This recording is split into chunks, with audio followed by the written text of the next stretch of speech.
Hey, Jonathan here. Today I'd like to share an episode of The Business of Authority, which is a show I co-host with Rochelle Moulton. This particular episode is a good fit for Ditching Alley, so I thought I'd do a cross-post, and I hope you enjoy it. If you'd like to subscribe to The Business of Authority, you can head on over to thebusinessofauthority.com. All right, on with the show. Hello and welcome to The Business of Authority. I'm Jonathan Stark. And I'm Rochelle Moulton. And today we're going to talk about how to swish your niche or switch your niche, depending on potato. You're so French, Jonathan. That is the first time anyone said that to me, but I'll take it. Cool. All right. So this was inspired by a listener email. Thank you very much, Nick T. The topic is basically, what do you do if you've built up a business? You've been a soloist or at least maybe running a small firm or whatever it is, but you've been running a business and you decide to pivot it in a way that is pretty significant. Let's say completely different audience, completely different thing. Maybe you're picking a different segment of your life that you're excited about. As you get older, you get more excited about some other thing. Like if in 2 years I decided to start, I don't know, teaching martial arts instead of coaching people about pricing or something like that, like a real radical change. It's different than starting from scratch, actually. I think it might even be harder in a lot of ways than, say, going from a full-time job and starting a side hustle and then turning that into a business. Well, yeah, it's almost like you're unwinding the things that you've talked to people about for that time. Mm-hmm. There's a desire or a temptation or a wish, at least, that you can sort of somehow leverage the stuff you've been doing as a solo operator in your current business into case studies and testimonials and some sort of credibility indicators for your new business. And this is really where it gets, one place where it gets really tricky if you're making a significant change. So anyway, we want to come at that from a few different angles today for people who might be in that situation. Was your most recent change this significant?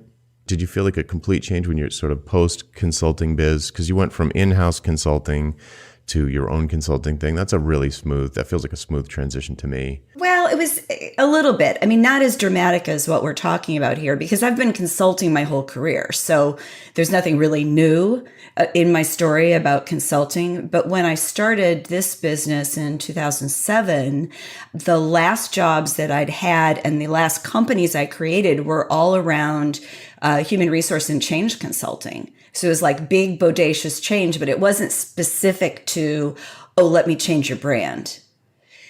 My challenge at that time was to take the stories and experiences I'd had in all these different lives and put them in service to the new vision. The first thing I did was I did a handful of beta clients. I did them for free with the requirement that they serve as a reference if they were happy with what I did, but also that they give me continuous feedback so I could make the process better and the outcomes better. When I finally hung my shingle up, I had 5 really good stories and references. Of course, the first client never asked me for one, but I was ready. I needed that for my own self-confidence to feel like I'd created something that was viable and worthy of charging for. Well, it's going to be a short episode because that's the same thing I'd recommend. But it maps completely to my experience and what's worked for a number of my students who have been in this situation. So I kind of like to define the problem a little bit first, because maybe there are people who aren't in this situation right now, maybe will be in the future. And if we describe the kind of problems that come up, they'll recognize it more easily and maybe be a little bit more entertaining too. In the past, for a long, long time, I was into some kind of tech development / consulting / training. So since 2002, when I left my in-house application development job and I just smoothly transitioned into a consulting firm that did the same thing, slowly worked my way up at that firm, became like management level VP. Then I went solo from there and did the exact same thing, but I wanted to do it value priced instead of by the hour, which is why I went solo. So then I was doing the solo thing, but the very same thing.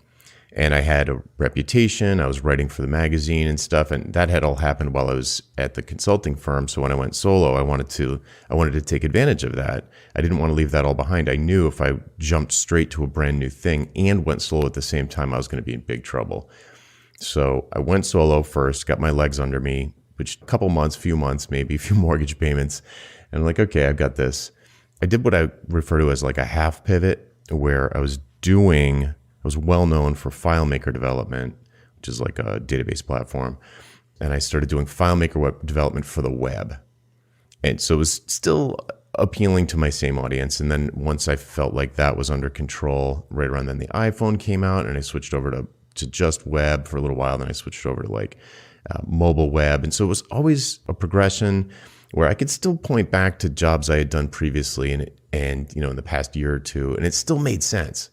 It still was like a credible story to tell. It all made sense. And then in 2016, I published Hourly Billing is Nuts, which was for a completely different audience. It was like going meta and talking to my colleagues instead of my customers.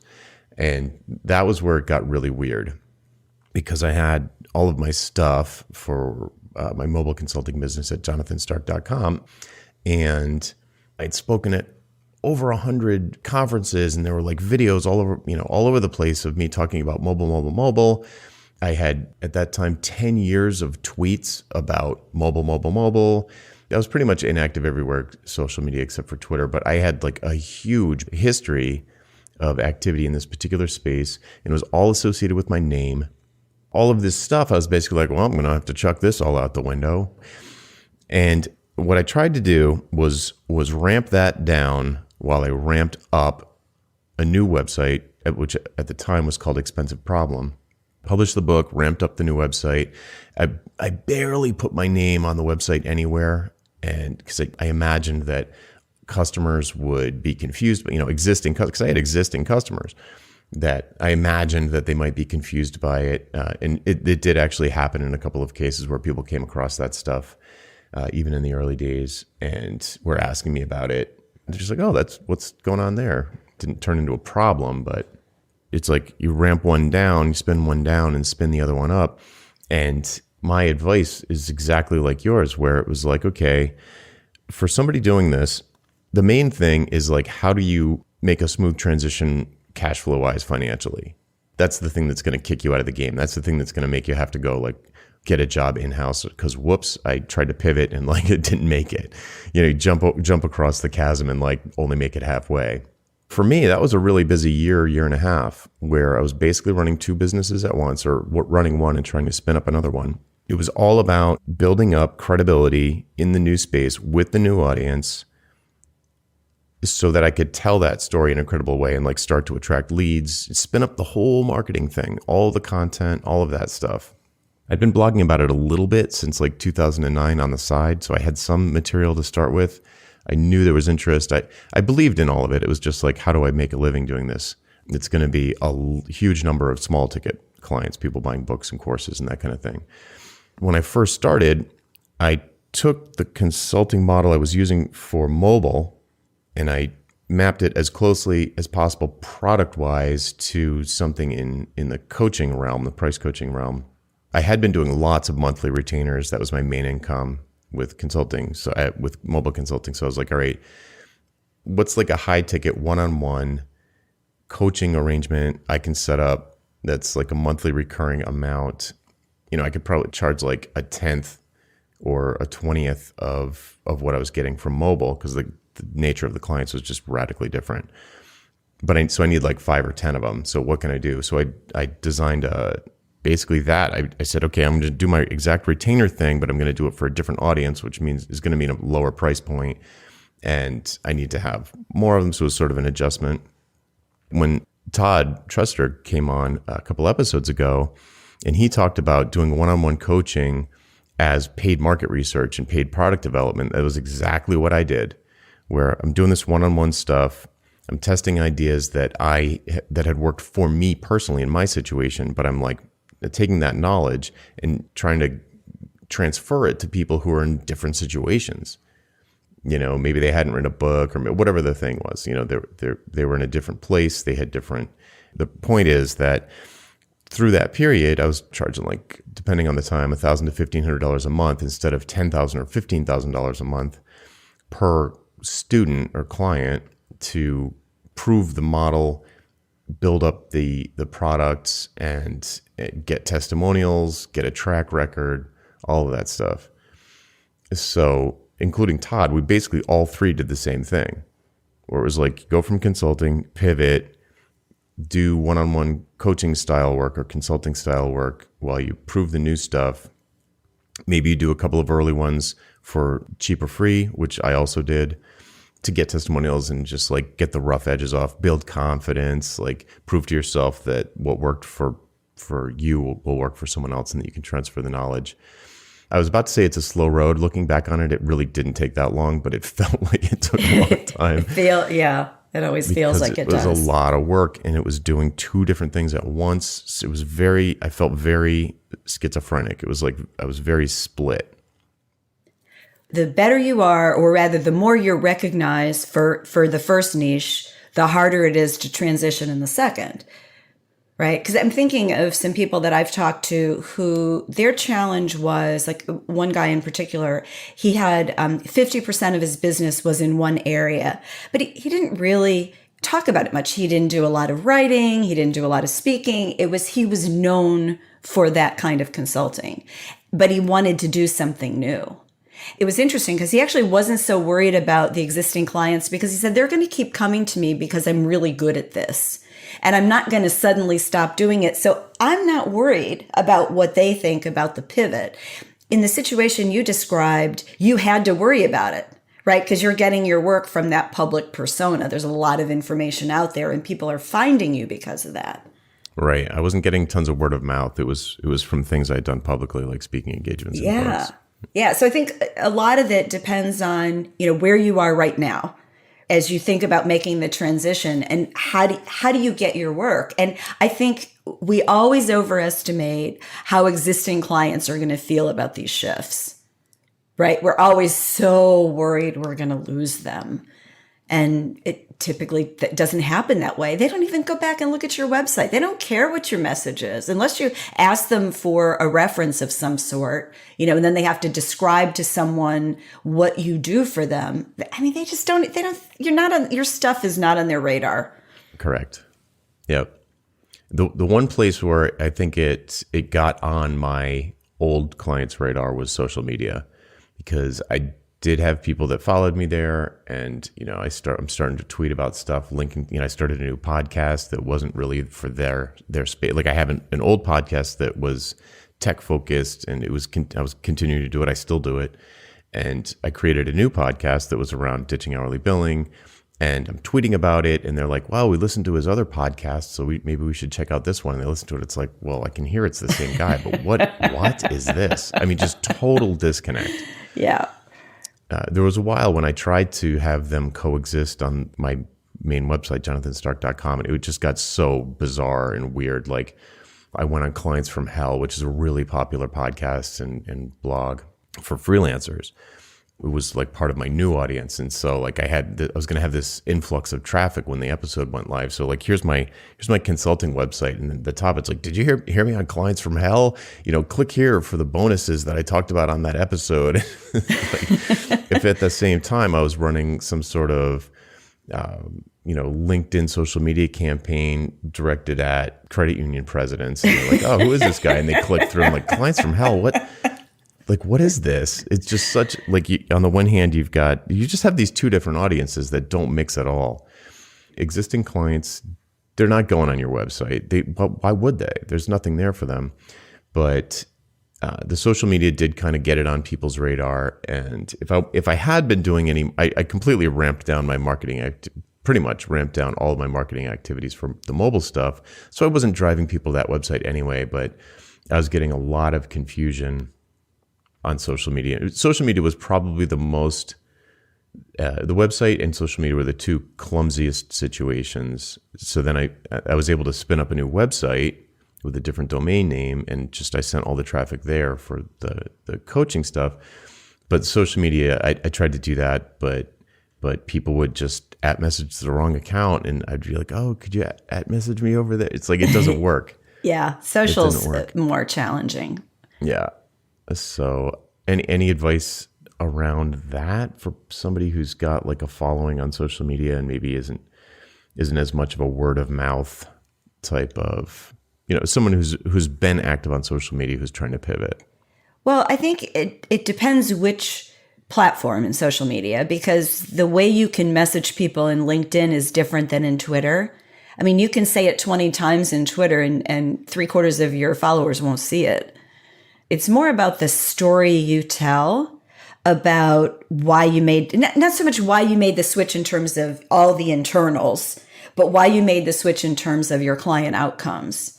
So the more that you get that story said in a way that is truthful, genuine, also compelling, right? And is client focused, the better you make that story. And the website is the best place to play with that, right? Like in your bio or the about section, or even maybe even the landing page, depending on, how much of a following you already have. And then you parse that story into social media. So it could be something as simple as, in LinkedIn, you do a blog post that says, why I left X for Y, or you could make it clever, why I divorced this is so and so for so and so. I mean, if you really wanted to call attention to it, if that was your strategy.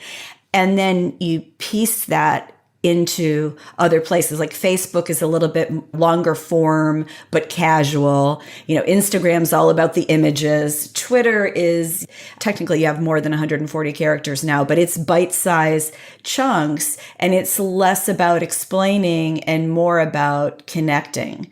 So I think in Twitter, the challenge is to keep, it's like you're dropping breadcrumbs to get them to the new stuff. And sometimes it's okay to mix two, and other times it isn't. Like Twitter wasn't around when I made my last shift.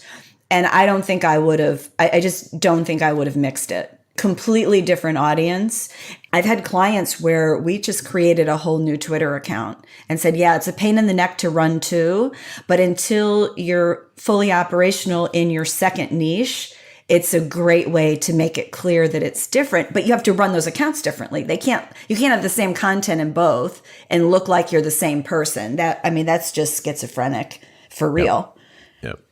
I tried to create a new Twitter account and it didn't work. Nobody came over, you know what I mean? So what I ended up doing was I used LinkedIn for the more businessy stuff, which was the mobile consulting, because those clients were, a little bit more enterprise management type people, and perhaps more likely to be active on LinkedIn. I was just like, well, I'll use LinkedIn for any social media stuff I'm sharing there. And then I use Twitter for business coaching and pricing stuff.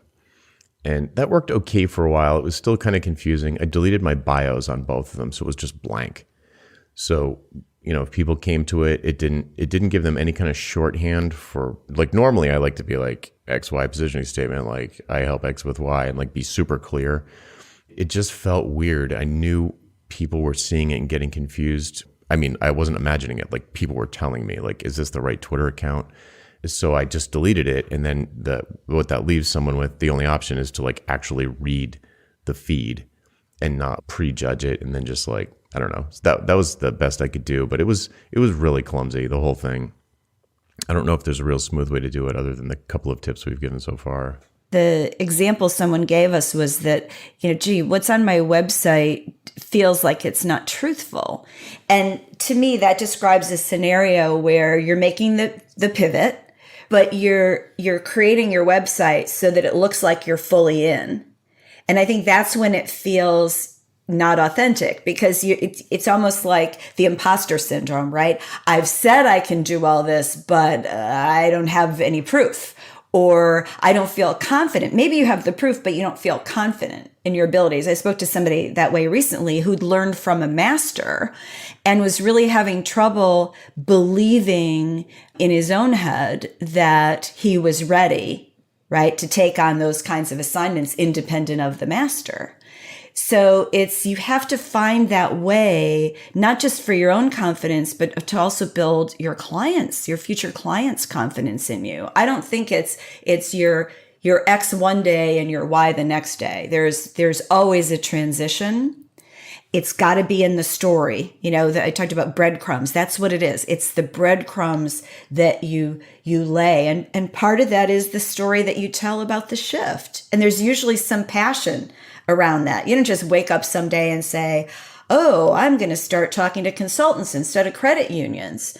There's a reason. And the reason might be complex. You might not, you might be able to tell it in a soundbite. And even if you can, you still want the breadcrumbs, because that's what engages people, is that, that meatiness of your story. And it's all back to who you're serving. So the better you can get that story, and I mean in a very genuine way, you're not making this stuff up, but the better that story, the more emotive, the more connective the story, the more connective tissue you build with your clients, the easier the transition. I do think that's important. I feel like appearing out of nowhere as this new thing without any kind of backstory in these days, this new age of internet, sort of social media profiles and like web history and all of that. If you're like, you've already had a career and you're like making a completely new one, I feel like it would undermine your credibility. I know that, I'm kind of technical, and if I come across a new person and they're putting forth like maybe some ideas, like, who is this person? Like, if I come to a blog post and there's no date or name on it, I have a hard time digesting it, because I can tell that with those pieces of information, I kind of want to know, well, who's talking to me here? Like, I want to know who's talking to me, and I want to know if how old it is. And maybe it won't matter. Maybe it's a classic. Maybe it's a blog post from 1965. But I want to know that. Like, has it stood the test of time versus is this brand new? It doesn't have to be old. It doesn't have to be new. I just want to know what the context is, so that I can kind of keep that in my head as I'm reading the information. Like, for whatever reason, I haven't really analyzed it a lot, but I do know that when I come to a blog post with no author's name and no date, I'm probably not going to read it unless someone I trust sent me there and said, you got to read this. Just having like no history and just showing up out of nowhere feels really weird to me. Well, and a lot of people will do research. And because you've said something and they're interested in becoming a client, or we get this sometimes when people pitch us to be guests on the podcast. So I'm going to look and see how much traffic their website is getting. I want to see what they talk about, what they write about, what they speak about, because this is about speaking. People will look at that, and you've got to have a robust presence. It doesn't all have to be website. I mean, website is kind of mission central for it, but you've got to have that robustness to it, or it feels false. And that's when people think, that person isn't the real deal. So you just mentioned traffic to the website. So imagine a situation where you've got a website. It's for your old business that you're going to be slowly working your way out of. There's sort of two situations that I see, and one is much more common than the other. The less common one is that you have tons of traffic to the website. Let's say you've just been some sort of, financial planning guru, and you've got you've got all these links back to your website and all these articles. There's a temptation to be like, well, my new thing has nothing to do with that, but I've got all this traffic. Isn't there some way that I can kind of move it over to the new site? And my knee-jerk reaction to that is no, because that's the wrong traffic. Like, if it's that big of a pivot, I'm kind of like, unless it's something like you making a big announcement on your website, like, I'm not doing this anymore, I'm going to be doing something else. Here's the reasons why. To kind of try and sort of mush the traffic over to your other site, that feels a little skeezy to me. To try and be slick about it, or underhanded or sneaky about taking that traffic and somehow funneling it into your new thing, I'm like, I don't like that a lot. But the good news is, not that many people have tons of traffic to their website and are also thinking about pivoting their business. I mean, certainly there are, but the vast majority of cases, people I talk to, even who have successful consulting companies, and we're just talking about making some tweaks to their website, like changing the headline on the homepage, and they're not even pivoting, they get all panicky about it because they're afraid that people are going to flip out. And I'm like, well, how much traffic do you get to your website? Like, I don't know, like 500 views a month. Like, how many leads did you get last month from the website? 0, 1.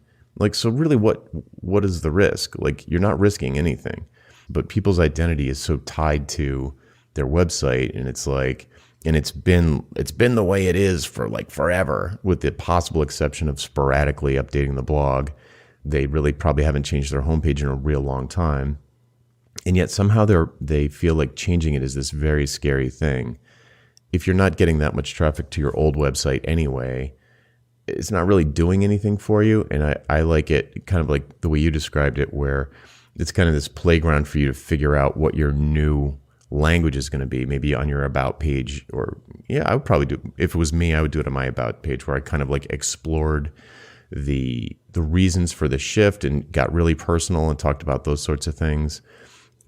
It's one of the few places on the website where I think it's okay to kind of like navel gaze and like really get into your own stuff. Yeah, it's your page. Yeah, right.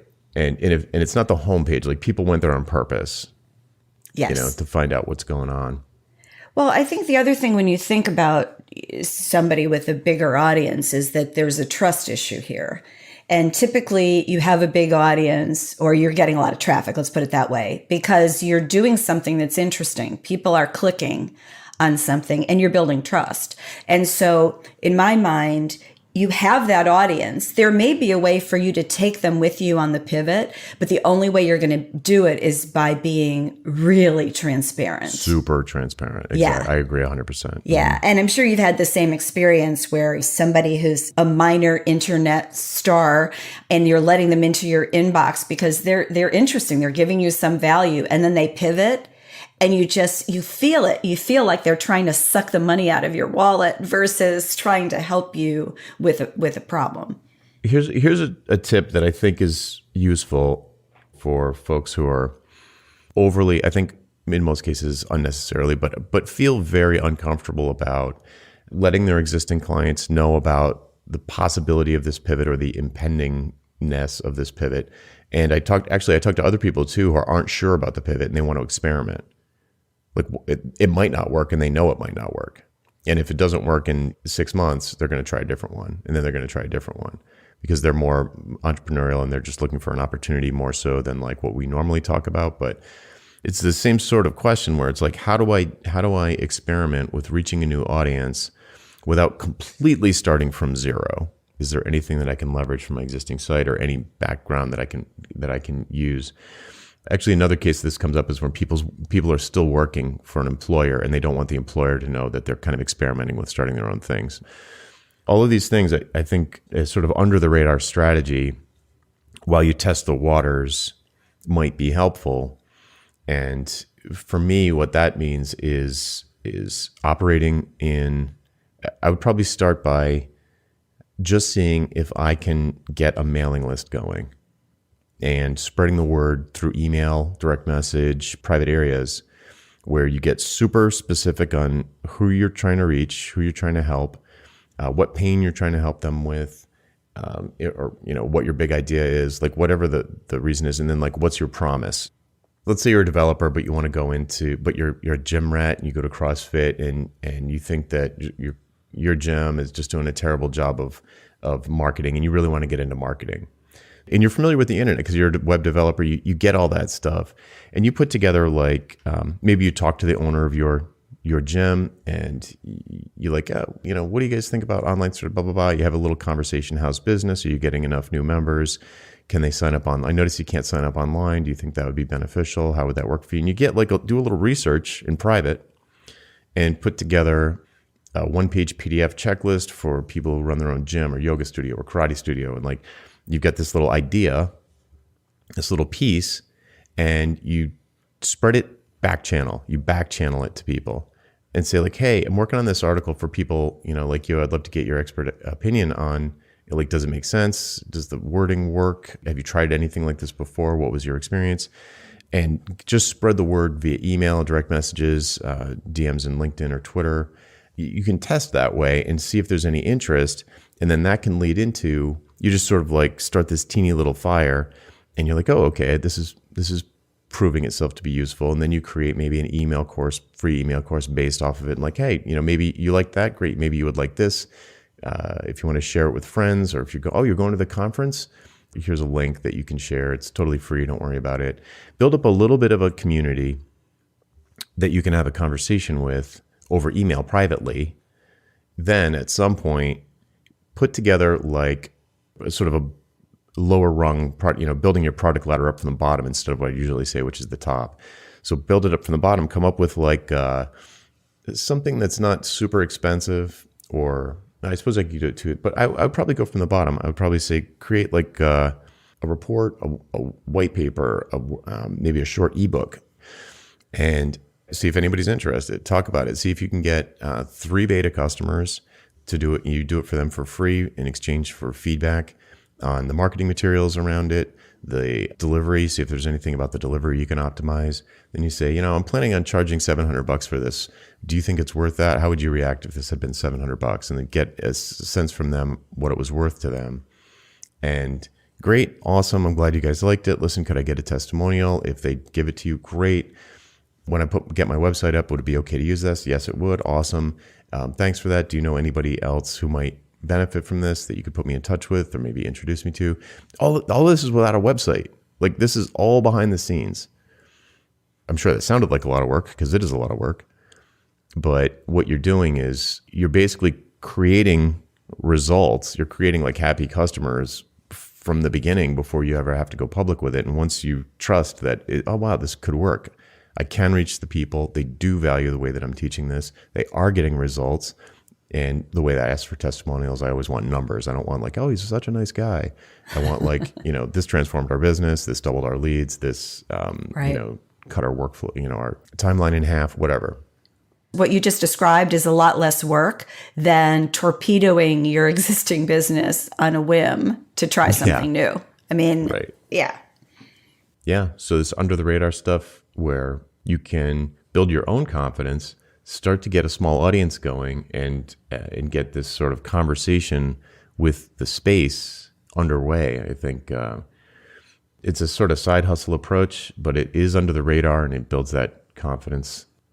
And I did do some of that personally, although it was a little bit more public than that. It probably would have made it easier for me if I had been a little bit more under the radar with it, to be honest, because I had a lot of, it might have been imagined, it might have all been in my head, but it felt really, really awkward to have those 2 websites up at the same time and the 2 social media accounts going. It was like, oh. Coming back to the topic of leverage and Todd Tressiter's ideas, is that there might be an opportunity for you to leverage the old business. If you're really making a dramatic pivot because you want out of what you did before, just keep in mind, there may be a way for you, as you prove the new business, to sell the old business, to transfer it in some way and get some ongoing revenue, to bring in somebody to do that work that you've been so good at selling, knowing that it's going to trickle out, right? Because if you're not investing in continuing to build the brand and the business, it will trickle out. But you could certainly find a way, well, not certainly, you could maybe find a way to leverage the stuff that you used to do. There's probably somebody who would be thrilled to have the work that you did in your first niche. I never thought about that for a second. That's really interesting. Yeah. Had I thought about it, I'm sure I would have ruled it out anyway, but I wish it had at least occurred to me. There was all this reputation built up. It was like, well, why couldn't have I taken on somebody who wanted, I don't know, it would have been weird. It would have been hard for me to do. Yeah, you might not have wanted to do it, but it's one of those things where it's really easy for us as consultants and freelancers, where we say, okay, I've had enough. If I meet another client with X problem, I'm going to vomit, right? So you just say, all right, so we're going to go to the next one. But in fact, you've built a business. Now, it's harder if you're a freelancer trading time for money, right? Because you got to switch out a body. It's a little different than having some intellectual capital that you can leverage or sell. But sometimes it's as simple as you had your name as your domain name, but sometimes it's as simple as that, is that somebody really wants that domain name. And you can sell that, or you can sell a process, or you can sell access to you, or you can sell access to the client base that you built. And so then you agree to spend, 6 months, a year, whatever it is, making those introductions. I mean, there's all kinds of ways to leverage things before we just pull the plug. It's kind of embarrassing. I didn't think of that. Like, because I have a really big network that I still have that's would be valuable to lots of people. Like the network alone and the trust people had in me from that time period, it would have felt like starting up like a third thing. If I was gonna it's like pivoting the old business. Like I've got the old business, then I'm gonna pivot that and also start a new one. I think I would have been overwhelmed, but now that I have a VA, who knows? Back then I was so just religious zealot about just being a lone wolf that I was pretty well redlined in my number of hours that I could do the two things I was doing. Well, and it's not easy. I mean, I've sold a company and I was there for the transition, and it took longer. Well, I shouldn't say it took longer. It probably took the same amount of time I thought it would. It was more, it required more emotional and intellectual attention than I thought it would. But I was very well paid for it. So I've never, ever, ever regretted making that move. So yeah, I mean, you just have to decide whether it's worth it to you. And, and we all make choices based on the value that we ascribe to it. Mm-hmm. You're still thinking about that, aren't you? No, I was just taking it. I was thinking, I'm like taking a couple of notes, and I was like, at some point you're going to spin down the old business one way or the other. You're either going to sell it or you're going to just like let it peter out. There needs to be some kind of transition plan. So I suppose, with me, it was 100% me like showing up and being smart. So I hadn't groomed any successor or anything like that. So it would have been really, really, really, it's just easier to take the energy I would have done to do that and then like pour it into the new thing and spin that up. Which reminds me of maybe one last thing about, for folks who are getting a good amount of traffic to their existing website and they're reluctant to let that go, even though it's completely the wrong audience who trust you for a completely different reason. When you nail something, like your new thing, if you nail your new thing, you're gonna have plenty of traffic. Like if you, I suppose I should qualify that by saying if you do it in the way that we tend to talk about here. So we're not talking about starting a landscaping business where you need to be doing great in the local SEO battle to really be getting the clients. Like that's not what we're talking about. We're talking about people who are creating unique expertise in a particular area around hopefully a compelling idea that they're trying to put forth into the world and sort of lead people in this mental transition, whatever the case may be. I've never worried that much about traffic. Even though, I've gone through periods when I was in the news a lot and I had like 1 million hits to my website. And like you've been like in big publications like Wall Street Journal, the New York Times, and like mm-hmm. it's not, like that and $5 will get you a Starbucks. Yeah. It's like, it's not ego. That big a deal. It's not revenue. Yeah. Right. So don't be too reluctant to just let that go. Or to repurpose it some other way, sell it to somebody else because you're getting a ton of traffic to the site and funnel leads to some new people, whatever, I don't know. Maybe you can repurpose it somehow, but I feel like maybe it's my mentality, but I feel like if you really nail it, you're going to be getting new traffic to the new site before you know it. Mm-hmm. So like, you do this behind the scenes thing, maybe you build up an email list. You're not going to care that much about your traffic. You're going to care more about building up your email list. And which is worth a whole lot more. Way more. Well, and let's also remember that there's all kinds of ideas that you can create a business out of. We've talked, I think, a little bit about Marie Kondo and tidying up. Well, I just saw that she is searching for $40 million in investment capital to build out a digital idea. And what do you want to bet? I think I read that over the weekend. What do you want to bet she already has it and more? Right? Yeah. It's, the right idea will connect people and the right idea will also build revenue as long as you build the business model around it. Cool.